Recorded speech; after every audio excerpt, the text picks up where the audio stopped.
manangana fiainana miaraka amin'ny Jesosy Kristy. Manangana fiainana miaraka amin'ny Jesosy Kristy tompo. Fampianarana Baiboly iray manontolo Genesis ka hatramin'ny Apokalypsy. Ianarana ny famakafakana ny tenin'Andriamanitra, ny hevitra lehibe izay avoakan'ireo faminaniana ao anatin'ny soratra masina, amalinan'ny fanontaniana ihany koa izay mety tsy mazava ho amintsika kristianina maro isan-karazany, izay arahinao eto amin'ity fahitalavitra ity isaky ny ora mahazatra tahaka an'izao, ny araina, ny atoandro ary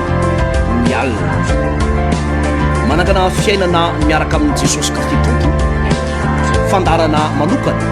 izay tontosaina sy atolotry ny pasteur Randriary Malala Heritiana Davidson sy ny pasteur Tovinarivo Tremarivony. Manasantsika rehetra tompoko. Eny tompoko dia amin'ny fifaliana indray no androsoana ao anatin'ny tokantranontsika tsirairay avy izay mampandroso izao fianarana ny tenin'Andriamanitra izao amin'ny alalan'ity fahitalavitry ny Amitié TV ity, mampitomboana ho amintsika mandrakarivana eny fahasoavana sy ny fiadanana avy amin'Andriamanitra iray izay raisintsika amin'ny alalan'i Jesosy Kristy tompo. Efa tahina sahady ny tokantranonao izay misafidina indray izao tenin'Andriamanitra izao, satria be dia be ny zavatra maro ny fahitalavitra, samy manana ny fandarana izay atao hoe isarihan'ny sain'ny olona sy ny fon'ny olona ireny fahoanao izay misafidy ny ampandroso n'ity tenin'Andriamanitra ity. Zao afatra izao dia zava-dehibe loatra eo imason'Andriamanitra izany. Pasteur Josepha Herniaina Rakotonandrasana, miarabanao eto anilako eto ihany koa ny ray aman-dreny pasteur Tovinarivo Tremarivony. Manona ny fiadanan'ny tompo aminao ray aman-dreny pasteur. Miarabantsika tompoko ho anao izay manaraka izao fianarana ny tenin'Andriamanitra izao.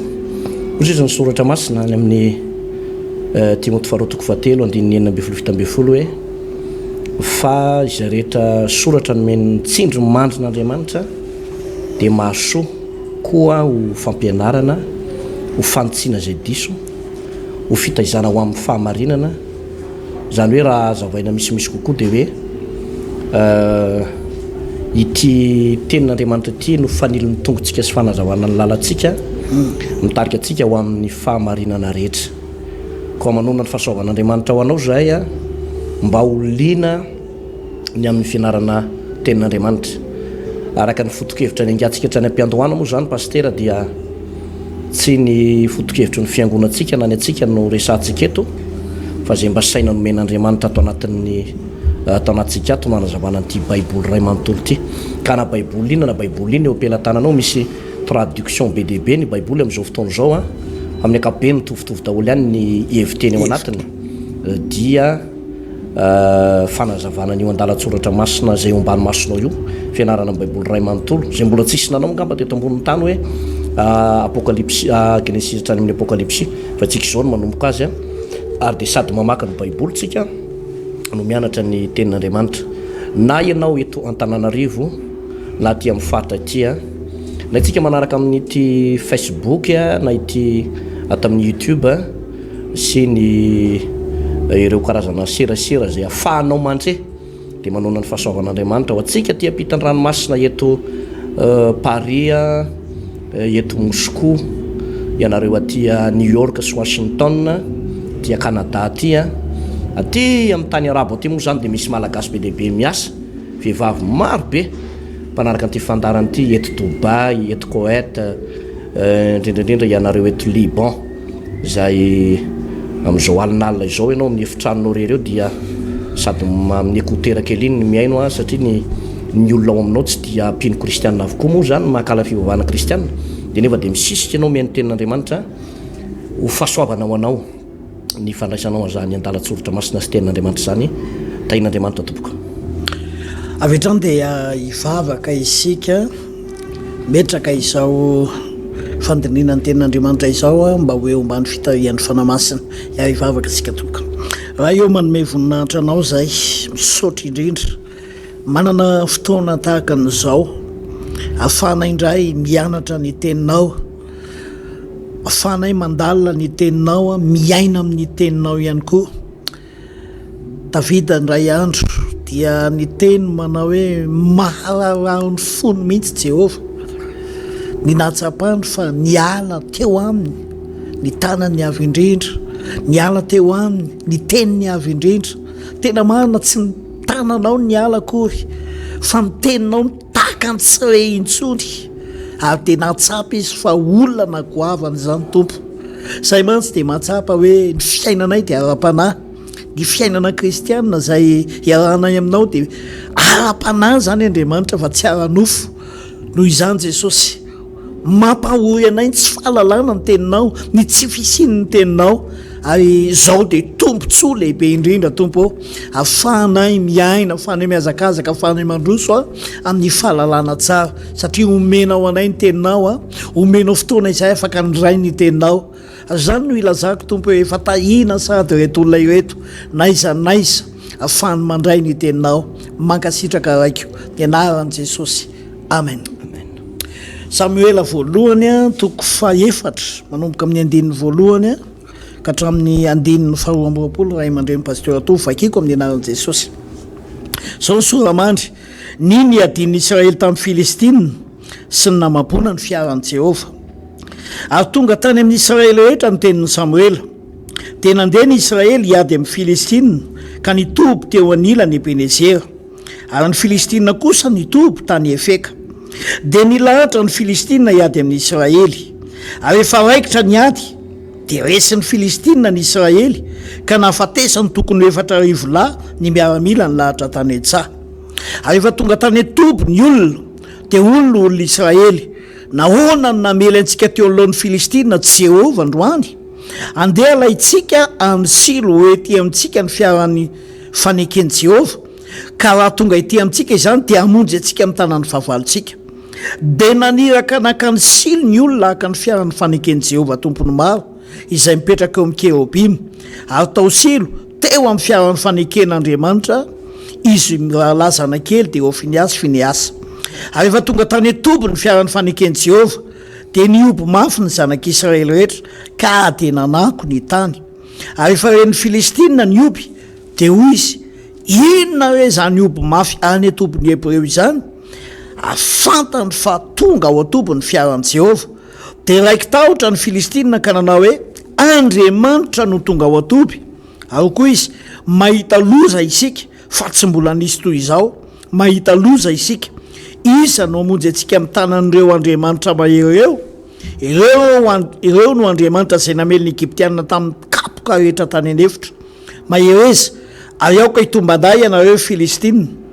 fa nyrao anompo ny Hebreo ianareo tahaka ny nanompony anareo, miseho lehilahy ianareo ka miadia. Ary niady ny Filistina dia resy ny Israely ka samy nandositra ho any andainy avy izy rehetra. Ary be dia be ny maty dia lehilahy 3 alina mandeha tongotra tamin'ny Israely no niapatrapatra.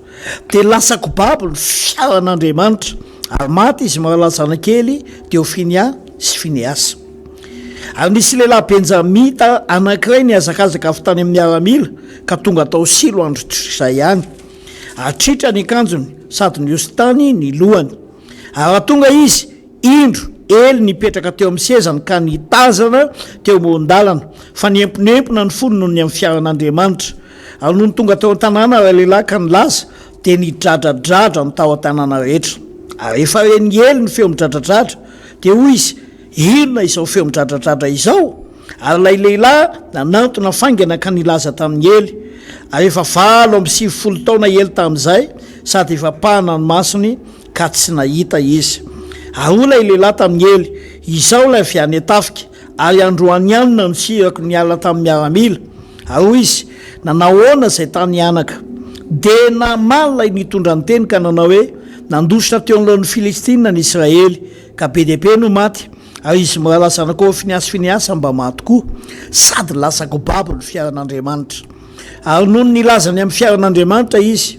dia lavy nitsilany niala tamin'ny sezany teo nilan'ny vavahady ely, ka folaka ny vozony dia maty izy, fa efa antitra sady mavesatra. Ary efa nitsara ny Israely 7 taona. Ary ny vinantovavy vadiny finiasa nanananaka ka efa hoteraka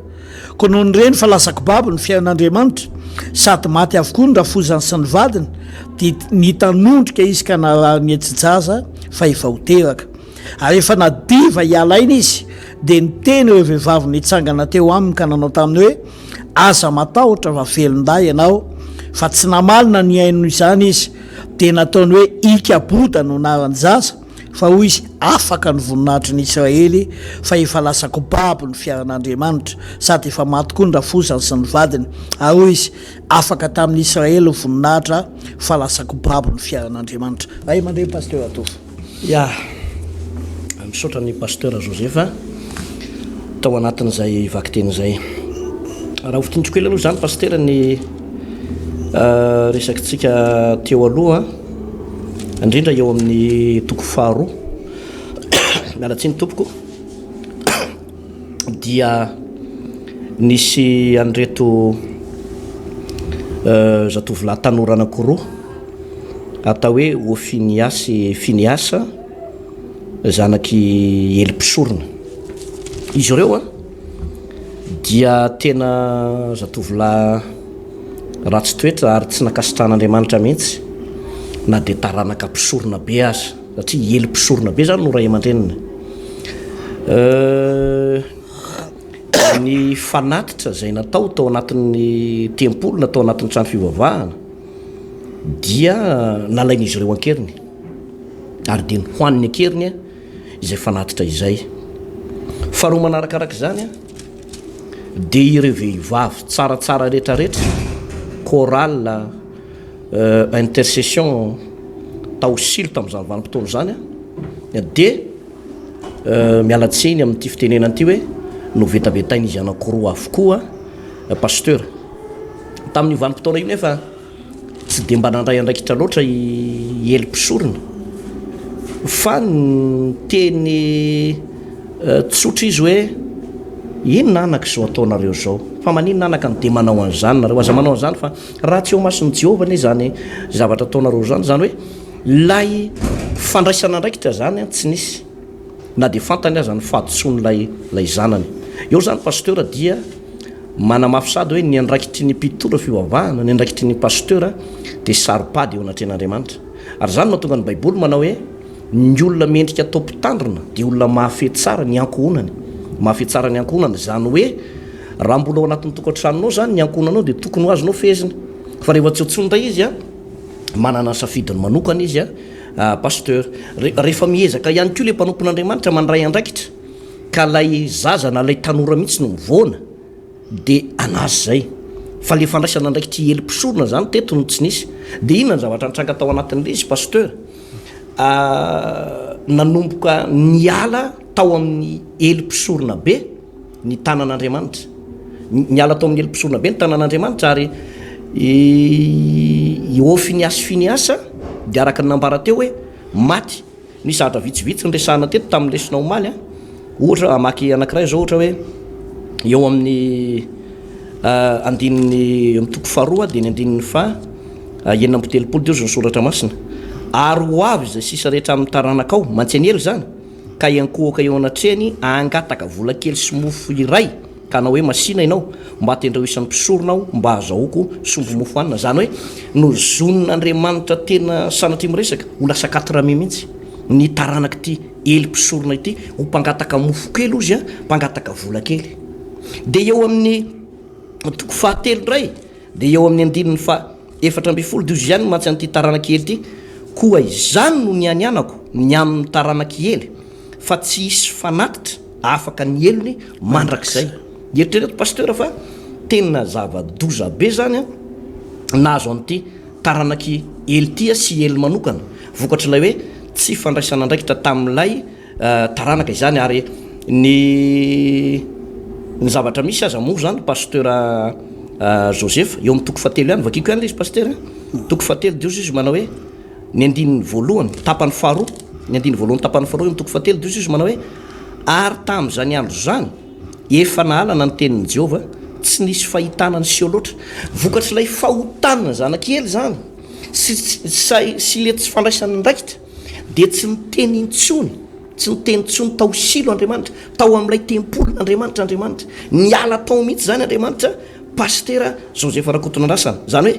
hoe lay olona tao zany nanompo an'Andriamanitra ihany, nandory ditika azomanitra ihany, nivavaka ihany, fa sangindrisy fa Andriamanitra efa tsy niteny tao tsony pastera. Ary zany natonga an'Andriamanitra hoe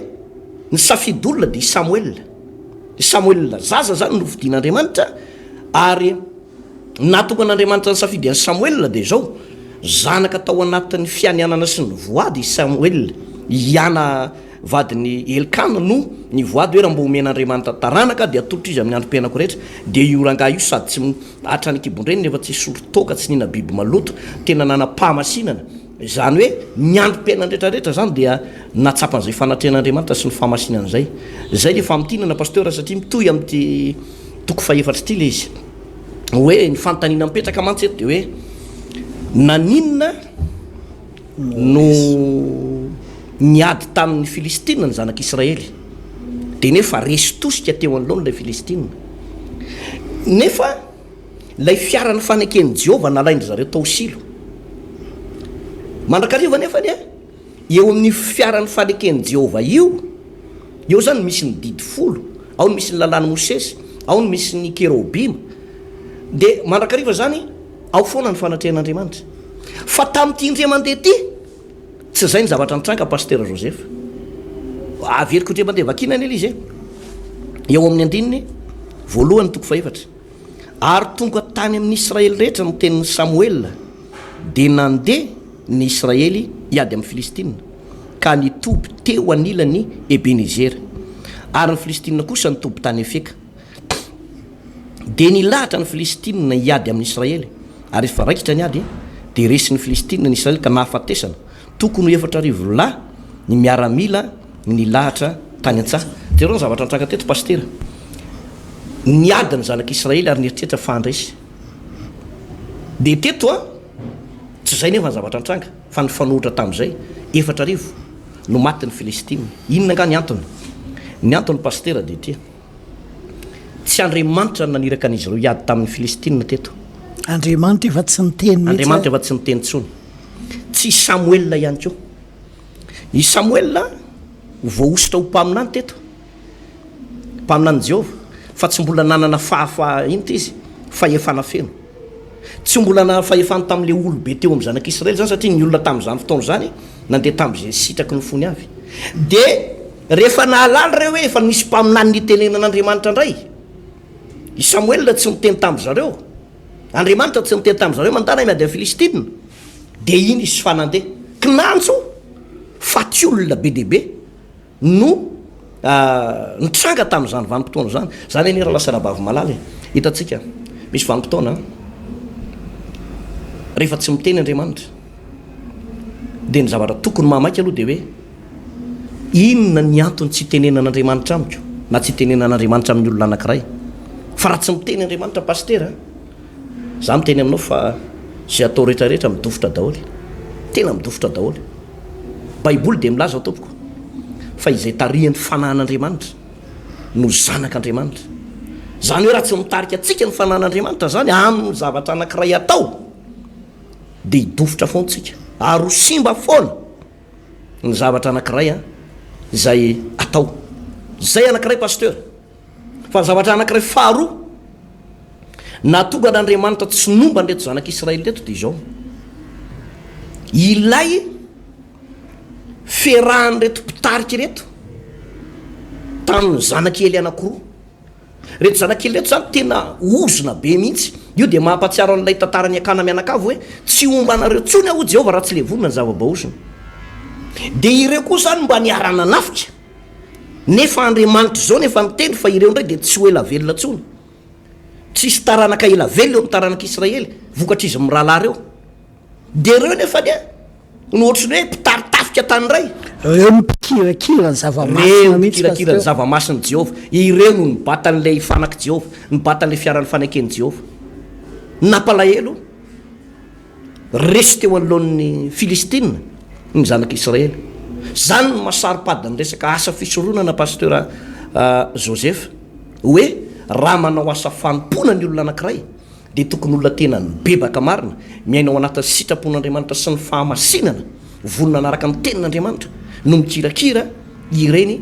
fanaka Jehovah ireny na niasa fanontona ao anatin'ny fiangonana anankiray pasteur. Mazava be zay mandray pasteur Atovo raha mandinika an'ireo dia mizara anankiroa arak'izay teninao zay ny andraisako azy ohatrany hoe misy endrika anankiroa mihitsy isy olona faharesena teo amin'ny zanak'Israely. Voalohany aloha eo amin'ilay andininy voalohany ka hatramin'ny fahatelo eo andininy voalohany sy ny faharoa dia tena arak'ilay nambaranao teo manao hoe ohatrany hoe tsy nisy taridalana mihitsy zany fa nandeny tamin'ny sainy fotsiny ireo. Tsika zany no tena marina tsy afaka mandeha alohan'Andriamanitra mihitsy na amin'ny fotoana manao ahoana na mitranga ny zavatra manao ahoana na amina endrika ady manao ahoana. Misy fotoana tsaroko ny tantarany Davida pasteur. Davida rehefa nosorana ho mpanjaka izy tena mpiady ary tsy mbola nahita faharesena mihitsy nalaza izy ary na ny mpanaraka ny Davida dia ohatrany hoe tena natsona mihitsy hoe lehilahy mahery. Rehefa nosorana mpanjaka izy dia ozy ny Baiboly manao raha vao ren'ny Filistina zany dia tonga teny amin'ny lohasara rehefa hita ny Filistina hitady azy. Fa ny zavatra nataony pasteur tsy tonga dia niady fa niandry an'izay taridalana sy toromarika izay niandry an'izay hoe ozy ny Baiboly manao hoe dia nidina tao amin'ny batera fiarovana izy dia nanontany tamin'i Jehovah manao hoe andeha hiady amin'izany Filistina va atolotra eo an-tanako va izy dia ontompo tamin'ny voalohany mandehana fa atolotra eo an-tananao izy dia lasa izy nandeha dia nisy vokatra nandresy dia niverina indray ny fahavalo rehefa avy eo dia ozy izy ny Baiboly nanontany indray Davida dia ozy izy ny tompo manao tsy mahazo mandeha ianao fa ny ataonao dia manondrika ny fahavalo fotsiny dia tao ambadik'izay nisy fandresena ihany koa raha mandray pasteur Atovo ka tsy afaka mandeha alohan'Andriamanitra mihitsy zany tsika na amin'ny fotoana manao ahoana na amin'ny fotoana manao ahoana tsy hoe efa nandresy foana ianao teo anoloana na efa nahomby foana ianao tamin'ny zavatra rehetra zay natao misy mantsy mpitondra fivavahana mieritreritra an'izany mihitsy pasteur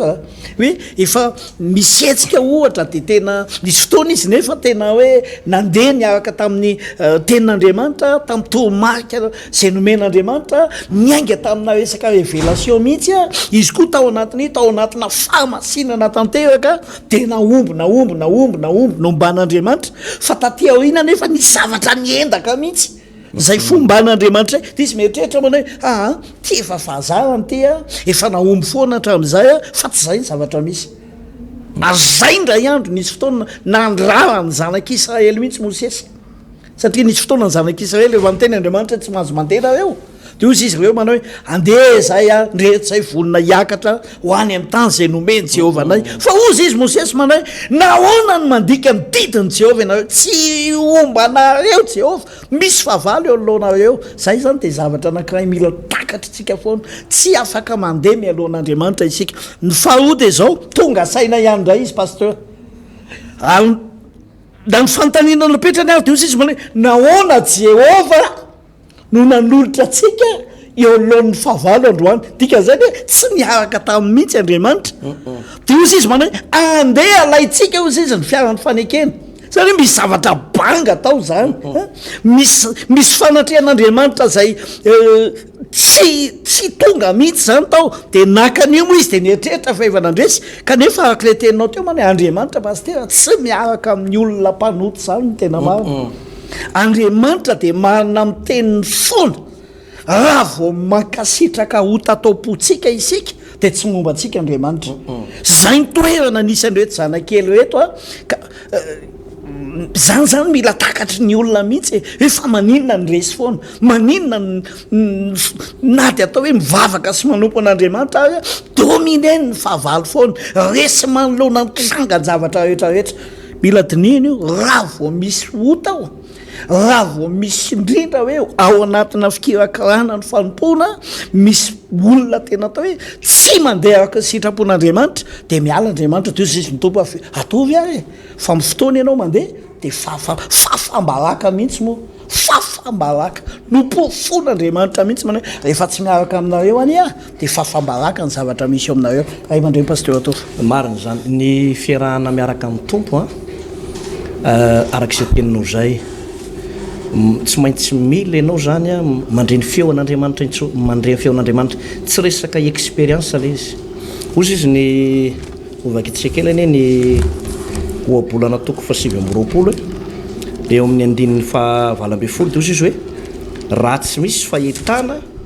de atondraka anara-po am'izay tsy mety ny olona ny fahitana de midikany hoe fahitana faminaniana ihany zany tato amin'ny testamenta taloha mbola aoriana kely mbola ianarantsika zay raha vao tsy misy tsony zany no hoe révélation avy amin'andriamanitra faminaniana avy amin'andriamanitra na tenin'andriamanitra milatsaka de lasa manara-po amin'ny filana ny olona rehetrarehetra mandeha amin'ny saipatatra mandeha amin'ny saipatany ary zany mahatonga na miteny amintsika io za hoe tsy resaka expérience ny fiarahana miaraka amin'ny tompo fa misy fiainona ny feo an'andriamanitra ndray andro efa iady josafata sy aba no nikambana de ozy josafata manao hoe masina ianao Anotanio aloha tenin'ny Jehova masina ianao Anotanio aloha tenin'ny Jehova zany hoe isaky miady a de tokony manontany ny hevitr'Andriamanitra foana isaky ny misy ady atrehana de manontany ny hevitr'Andriamanitra isaky ny misy fitahina tonga ihany koa dia azo atao any anjorom-bala Andriamanitra fanontania ny tenin'Andriamanitra fomba fitantananao ny fitahina zay omen'Andriamanitra anao hoe andeha ohatra hoe fitahina anankiray sombona fitahina anankiray resantsika ohatra hoe vola tonga aminao ohatra ny vola de anotanio ny hevitr'Andriamanitra hoe tompo meo anany fanany fahendrena sy ny fahazavan-tsaina mba hitany tanako an'ity vola ity fa be dehibe ny mpanompon'Andriamanitra tahin'Andriamanitra ambinina izy zany hoe rehefa ao anaty ady mafina ao anaty fisina de mahita tony mbavaka be dehibe azahoana le fahasoavan'Andriamanitra fa rehefa tonga izy adino Andriamanitra pasteur adino le hoe mangataka tolotsaina avy amin'Andriamanitra zany mahatonga ny mpino sahirana be dehibe ny mpino sahirana noho ny tsy fahaiza mitantana noho ny hoe mitantana rery an'le vola nomen'Andriamanitra azy izy fa esory ny Andriamanitra fa ohatra ny teteny amin'Andriamanitra hoe aza aiko fa aza matahotra ianao Andriamanitra aiko tsy mila raha ity indray aloha aza miampinao fa aiko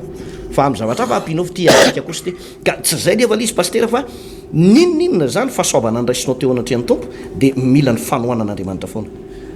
iverenantsika kely lay lesona tato rehefa nalainy reto zanak'Israely reto lay fiaran'ny fanaken'i Jehova de ozy ny soratra masina eo amin'ny andininy fahaenina manao hoe ny andiny fahadimy manao hoe ary rehefa tonga teo an-tobo ny fiaran'ny fanaken'i Jehova de ny obo mafy ny zanak'Israely rehetra ka de nanako ny tany ary rehefa reny Filistina ny obo de ozy inona re zany ny obo mafy ao atobon'ny Hebreo zany ary fantany fa tonga ao ny fiaran'i Jehova de raiky tahotra indrindra ny Filistina ka nanao hoe Andriamanitra ny tonga ao atoby ary hoy izy mahita lozitsika fa tsy mbola nisy toy izao mahita lozitsika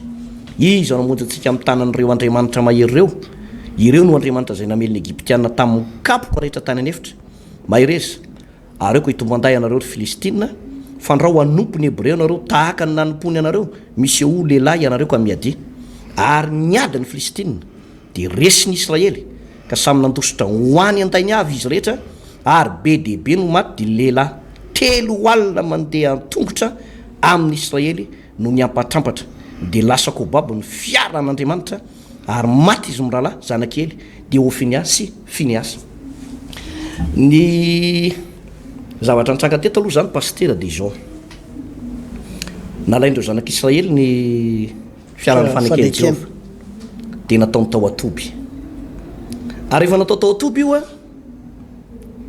de nisy fifaliana be tao nisy orakoraka nisy fiderana manaka-danja nisy fanantenana nisy fanantenana be ary tena tsy mbola nisy ohatry zany ary zao zavatra nahagaga eniny Filistina izy io de raiky tahotra ny Filistina ary tsy vitany hoe raiky tahotra fa ozy izy manao hoe mahita lozitsika aiza no antosorantsika amin'ny tanan'ireo Andriamanitra reo ozy zany hoe ny Filistina zany de mahalala fa ao anatina fiderana anankiray dia mahita loza ny fahavalo zany no mahatsara pasteur hoe na de ao anatin'ny ady anankiray ny olona anankiray na ao anaty fifaliana de tokony mideran'Andriamanitra foana satria ny Baiboly de minazy manao hoe Andriamanitra de mitoetra eo ambony fiderana Israely ohatra hoe tahin'Andriamanitra va ianao de rao Andriamanitra sanatria marary ve ianao mbola de rao ihany Andriamanitra Manan-karena ve ianao de raha ho Andriamanitra. Mety tsy manana inona na inona ianao de raha ho Andriamanitra. Endro be ny vadinao atao hideran'Andriamanitra. Mety tsoka angamba izy nantositra de raha ho foan'Andriamanitra. Zany hoe ny fiderana an'Andriamanitra zany de tsy miankina amin'ny problème pastera. Ary zany no mahatsara n'le hoe raha mamaky ny boky ny salama ianao de ny boky ny salama sika fiderana an'Andriamanitra foana zany no tena mibatoeranao. Hitanao rehefa za moa matetika mampianatra pastera hoe rehefa mivavaka ny olona tsy diso any mivavaka amin'ny taraina. Ohatra hoe misy olona anankiray ohatra hoe tsy manam-bola de misy olona tena mitolona mambavaka ao anaty fifadikanina 3 andro sy 3 alina mihitsy mba azahoana vola. Misy olona tena mangataka amin'Andriamanitra mihitsy ome vola me any ranomasina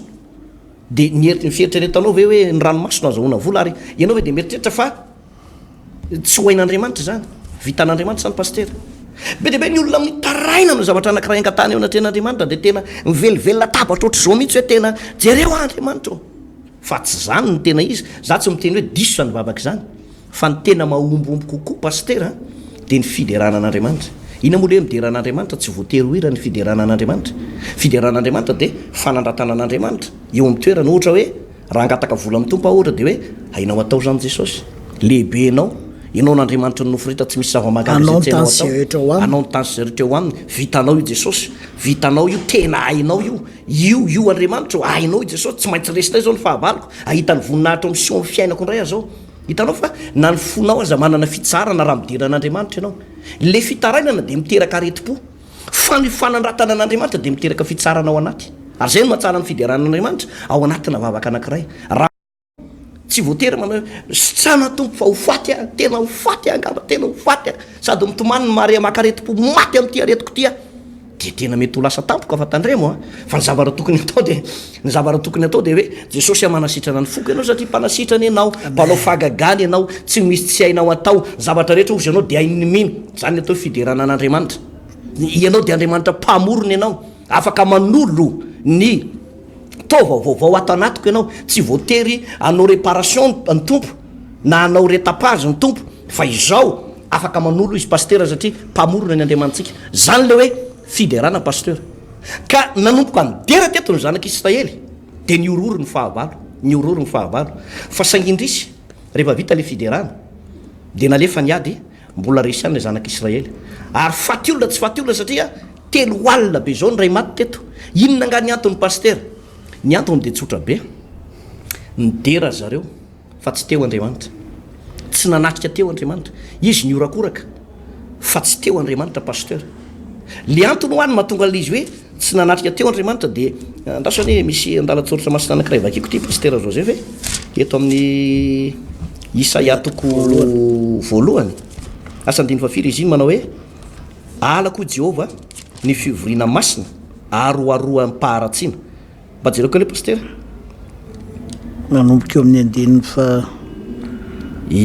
eo amin'ny andiny fatelo amby folo eo amin'ny 5 raha vao misy eo anatreko ianareo izy moa nitady anareo anitsakitsaka ny kianjako aza mitora fanatim-pony intsony fofona fahavedavetanamiko zany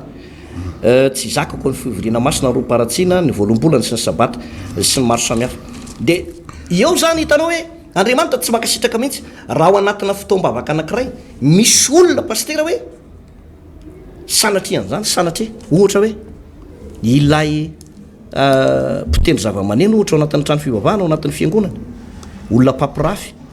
na mpamiravirak'izy vavy zava-doza be fa miteraka faharesena ao anatin'ny fiangonana zany. Na ohatra hoe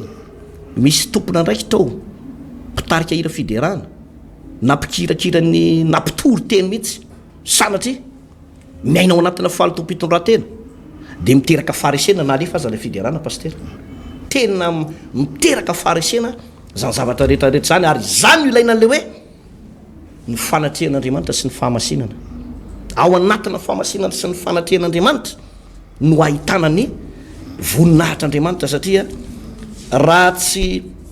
ataoko hoe nisy zavatra namboarina teto mbola toizantsika fa any amin'ny toko 5 vao nisy fandraisena,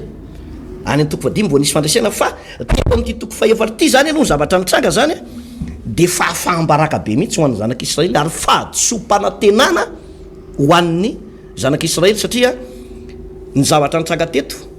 de ohatrany hoe fiderana niteraka fitsarana manany zanak'Israely satria teto no maty le Hofiniasy Finiasy no vonon'Andriamanitra tao anatin'ny ady tsy Andriamanitra direkta ny namery azy fa tamin'ny alalan'ny Filistina de maty tao izy mirahalahy maty tao koa Elipisorona vokatry izy ary ny fahafatesan'ireo olon'ireo nefany no fitahina ho an'ireo zanak'Israely reo pasteur satria zay le nilazainao teo manao hoe raha makasitraka ho tatapoko de tsy mba iainy ny tompo zany hoe lay fahotana io mo fanazavako teto hoe ny fahotana no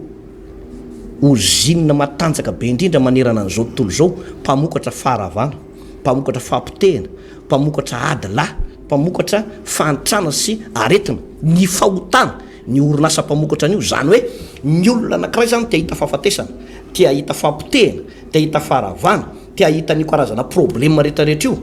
dia ny orinasa matanjaka mpamorona an'io de tsotra be ny fahotana raha tsy tia hitan'zany zany ianao de tsotra be le izy hoe zay manafina ny fahotana tsy ambinina fa zay mitsotraka mafoy azy no azo famirapo zany hoe esorina ny fahotana de avelao Andriamanitra anapaka ao anatin'ny fotsika avelao Jesosy Kristy tompo no anjaka ao anatin'ny fotsika ampandrosoa Jesosy mibeba ozy ny tenin'Andriamanitra fa kaiky ny fanjakany lanitra ibebana zay zavatra rehetra tsy araka ny sitrapon'ny tompo de angatao Jesosy hiditra ao am-potsika eto amin'ity Samoela voalohany toko faevatra eo amin'ny andiny fadimy eo pasteur misy zavatra tiako tsindrina kely ny fanatrehan'Andriamanitra raha amin'ny Baiboly ny jerevana de mitondra fandresena foana io pasteur raha vao eo zany Andriamanitra satria zay mantsasaryle hoe tonga tao atobon'ny zanak'Israely ny fiarafanekena matetika raha amin'ny Baiboly de misy fandresena foana rehefa manatrika zay ny tokony ho izy rehefa eo zany Andriamanitra de tsy maintsy lalaka ny fahavalo tsy maintsy potika fa eto amin'ity toko ty ihany koa eto amin'ity andininy ty ihany koa zany de zao hoe misy fanatrehan'Andriamanitra ihany koa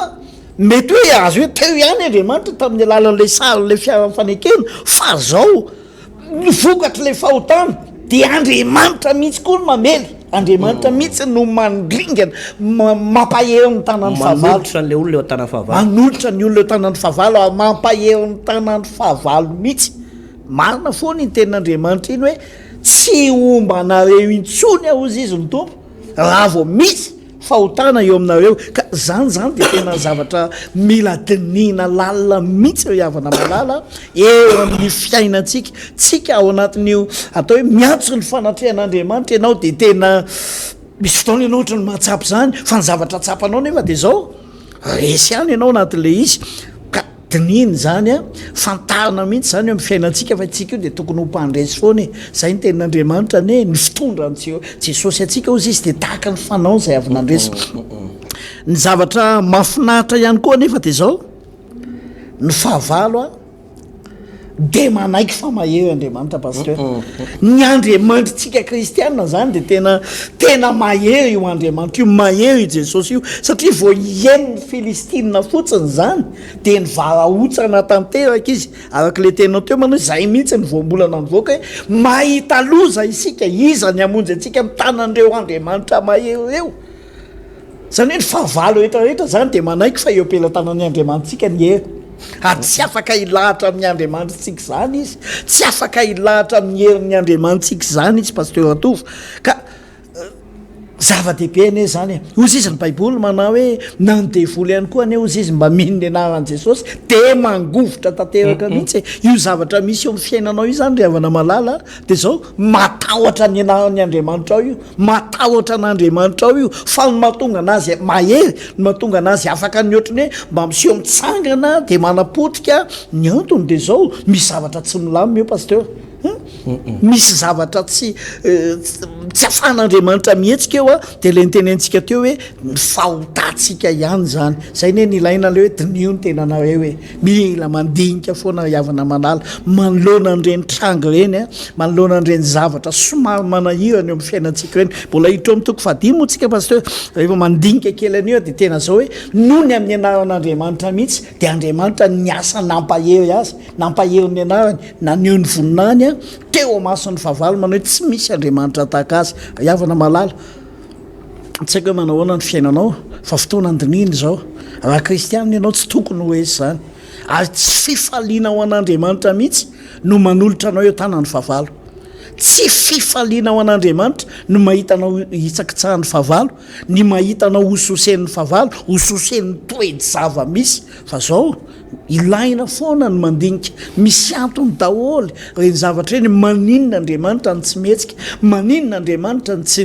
tsy mi-intervenir ao anatin'le aty ao anatin'le zavatsarotra zay lalovanao misy dikany zany fandiny tena lalina fisaintsainana manokana misy fakany foanao dia misy fototra mahatonga an'Andriamanitra voasakana. Andriamanitra pasteur efa mahita fiainam-pahotana na mahita atao hoe karazana faratsiana dia tena voasakana mihitsy izy, tsy mety aminy mihitsy zany ny aso anatina tontolo-paratsiana. Zay no mahatonga ilay tenin'Andriamanitra mivakinao tao amin'ny Isaia tao hoe zay ny tenin'Andriamanitra na dia manao vavaka be na eo Isaia toko voalohany ihany misy an'iny dia tsy haino izy fa fofona fahavetavetana eo anatrehako zany asasatra mitondra an'izany ka dinio havatra ny tena fandraisena dia zao ianao misaraka amin'ny fahotana dia mombanao Andriamanitra, mitoetra eo aminao ny tanan'Andriamanitra ary efa eo Andriamanitra karazan'olona tsy azo eseny zany ianao ary tsy raraka mandrakizay ianao. Misy fotoantsika efa niresaka amin'ny tantarany izy ty tantarany Samsona pasteur zany ane olona tena nanoratra histoire goavana teo amin'ny tantara tena hoe nomban'Andriamanitra matanjaka zany lehilahy zany matanjaka tsy azo resena mihitsy fa nisy karazana fahotana zay niraikitra tao amin'ny fiainan'io alahy io dia niresaka fitiavam-behivavy ary ny tena marina vehivavy ratsy fitondran-tena ny tena mahaliana azy vokatra zay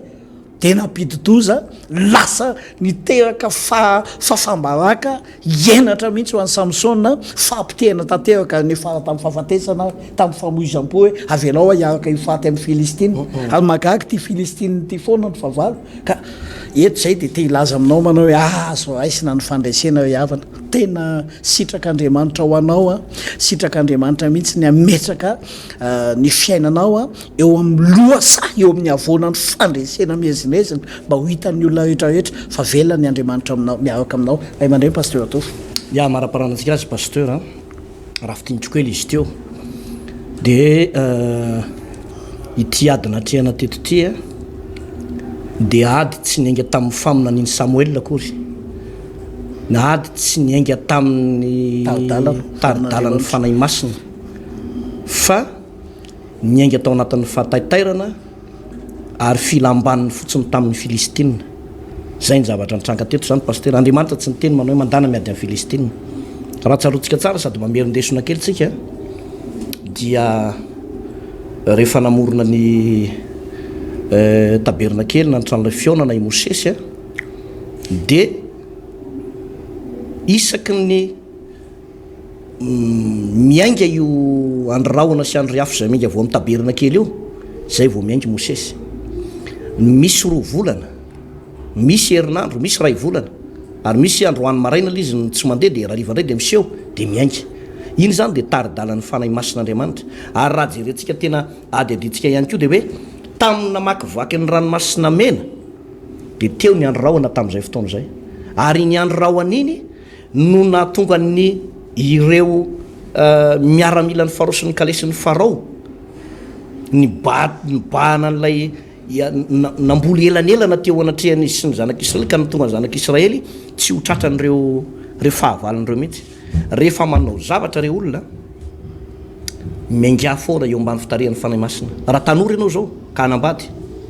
tsy fahotana ny manambady fa manombo mivavaka eo anatrehan'Andriamanitra mba hanomezan'Andriamanitra nao vady saza rahalahy na vady saza ranabavy aza maimay fotsiny hoe ty tsara endrika ty tsara beka ty mahay miteny frantsay na mahay miteny anglisy ty ohatran'izao fa dinio tsara tena angatao amin'Andriamanitra dia Andriamanitra ny manolotra an'izy pasteur. Raha ohatra ka mitady asa ianao na mangataka zavatra ho atao eo anatrehan'Andriamanitra za moa zany pasteur tena miteny mihitsy aho hoe ny olona anankiray tarihan'ny fanahy masina dia tsy misy an'izany tsy misy atao zany. Raha mpanompon'Andriamanitra ianao ka manana ny fanan'Andriamanitra ary ny fanan'Andriamanitra no mitarika anao raha andeha hitady vola ianao dia tsy misy an'izany hoe tsy hitako tsony mihitsy ty zay atao fa zay ataoko rehetra ty maneno saoana avokoa diso zany fa ny fanay masina de mitarika ny olona anao zavatra ary tokony manana ny fidiram-bola ny olona tsiraray avy pasteur fa tsy nisy olona mirenireny fotsiny ohatran'ny kaina zany varitarian'ny fanan'Andriamanitra ianao de mahita atao ianao zany mazava ho azy za de mahapirisy atsika ho anao zay tsy anasa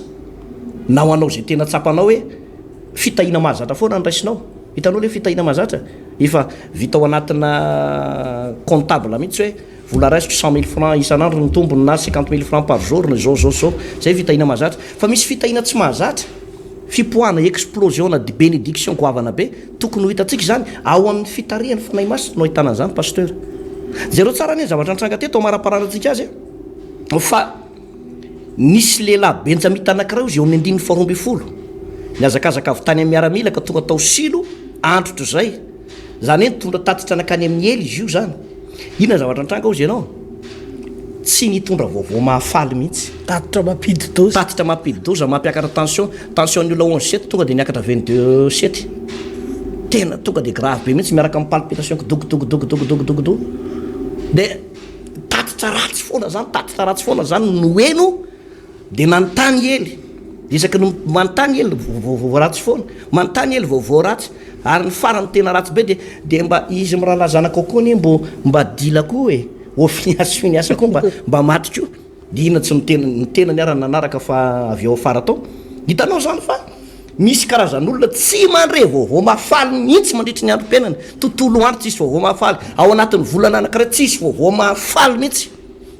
niala tao le fanatrehan'Andriamanitra tafiditra ny fahotana marina fa mideran'ny tompo fa fiderana an'Andriamanitra tsy mitondra vokatsoa aroaparatsina be dehibe ny olona mandeha amin'ny tompo e fa avy mandeha amin'ny tompo izy de marary ny andohany mandondona ny ambaravarany polisy tena tonga ny mpitakotrosa tonga ny areti-kibo olona voavy mideran'ny tompo mafana fo be de lasa marary kibo ina mahatonga an'io tsy teo Andriamanitra pasteur de ao aorianan'le fiderana tsisy fanatrehan'Andriamanitra vaovao mampalahelo daholo am'izay tatitra ratsy foana zany zavatra mitranga za de miteny aminao azon'Andriamanitra vadika vaovao tsara zany zavatra zany azon'Andriamanitra ovaina tatitra mahafatrapo zany zavatra rehetrarehetra zany raha tsorona ndresaka pasteur de hoe tsy tokony matikena maso fanongotana fahotana ny mpino tsiraray avy ao anatiny ao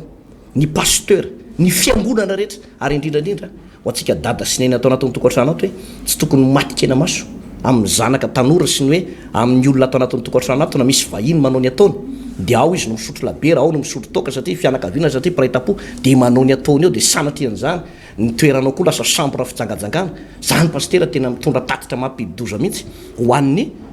tokantrano tsiraray avy zany ka ilaina fandraisana ndraikitra zany pasteur Joseph ny tompo hitantsika tompo vavaka fara pasteur vavaksika saotra ny tompo eo voninahitra ho anao satria Andriamanitra tsara ianao nandray lesona goavana izay androany niainga teo ambany fitariny fanamasinao Jesosy malalako sokafo mihitsy ny fonay ny vavahatsainay atakatra fa tsy afaka mandeha hery amin'ny herin'ny sainay zay tsy afaka mandeha amin'ny fahataitairana tsy afaka manatrika ny fahavalo tsy miaraka amin'ny fombanao fanamasina zany tokony hatonga anay andiny tena mandrakariva Jesosy ary ametraka anao eo amin'ny toeran'ilay mpitaritafika mahay ametraka anao eo amin'ny toeran'ilay mpanolotsaina endry malala tompo na de atao hoe any amin'ny farany lavitra indrindra ary zay mantsy amin'ny maha-olombelona anay Jesosy de voafetra ihany ny zavatra takatray fa ianao mahalala ny fiafarana enina de atao hoe mbola tsy manomboka koa ny ary ny zavatra misy zany ny tokony ifantohanay aminao iraisanay aminao tena ikambananay aminao Jesosy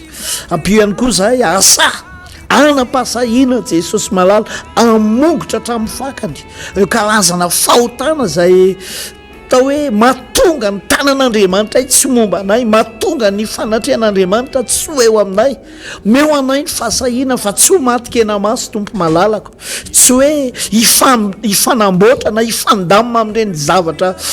manakana ny tanan'Andriamanitra ireny fa tena asa anogotra hatramin'ny fakany mihitsy Andriamanitra tahaka ny Josoa zay nasanjoro na nylona ny fahotany akana ka tsy matykena maso tamin'izany mba hiverena ny tanan'andriamanitra mba hiverena ny fomba an'andriamanitra itao de mivavaka tompo raha misy tokantrano tena hoe ao anatina faharesena na zanak'andriamanitra tena hoe mibaby fafambaraka ikabota daholo ny zavatra rehetrarehetra misy eo amin'ny fiainany tena hoe botatra zavatra rehetrarehetra tompo vavaka ho azy reny a azonao avadika voninahitra zany androany ao badiky ny fanapahan-kevitra raisiny dia amadika andreo ny voninahitra ianao ka mba andre vaovao mafinahitra andre filazany tsara izy tompo mahalalako manolona andreny vaovao ratsy be dehibe fa mitranga ireny misaotra raiko amin'ny anaran'i Jesosy